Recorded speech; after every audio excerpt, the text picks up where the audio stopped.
ಹಾಸನ ಜಿಲ್ಲೆಯ ಹೊಳೆನರಸೀಪುರದಲ್ಲಿ ನಡೆಯಲಿರುವ ಲಕ್ಷ್ಮೀ ನರಸಿಂಹಸ್ವಾಮಿ ರಥೋತ್ಸವ ರಾಜಕೀಯ ಜಟಾಪಟಿಗೆ ವೇದಿಕೆಯಾಗಿರುವುದು ಗಮನಾರ್ಹವಾಗಿದೆ.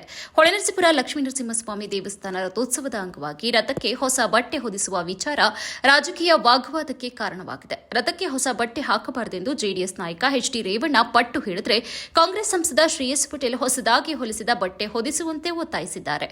ಸಂಸದ ಶ್ರೇಯಸ್ ಪಟೇಲ್ 2 ಲಕ್ಷ ರೂಪಾಯಿ ವೆಚ್ಚದಲ್ಲಿ ರಥದ ಹೊಸ ಬಟ್ಟೆ ಹೊಲಿಸಿದ್ದು, ಒಬ್ಬರಿಂದ ಮಾತ್ರ ಹಣ ಪಡೆದು ಬಟ್ಟೆ ಹೊಲಿಸಿರುವುದಕ್ಕೆ ರೇವಣ್ಣ ವಿರೋಧ ವ್ಯಕ್ತಪಡಿಸಿದ್ದಾರೆ.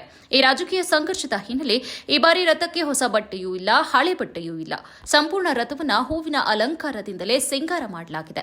ಕೆಲವೇ ಕ್ಷಣಗಳಲ್ಲಿ ನಡೆಯಲಿರುವ ರಥೋತ್ಸವದಲ್ಲಿ ಬಟ್ಟೆ ಇಲ್ಲದೆ ಹೂವಿನ ಅಲಂಕಾರದಲ್ಲಿ ರಥೋತ್ಸವ ನಡೆಯಲಿದೆ. ರಾಜಕೀಯ ಜಟಾಪಟಿಯ ನಡುವೆಯೂ ಭಕ್ತಿ ಭಾವದಲ್ಲಿ ರಥೋತ್ಸವಕ್ಕೆ ಸಜ್ಜಾಗಿರುವ ಭಕ್ತರು ದೇವರ ದರ್ಶನಕ್ಕೆ ಕಾತರರಾಗಿದ್ದಾರೆ.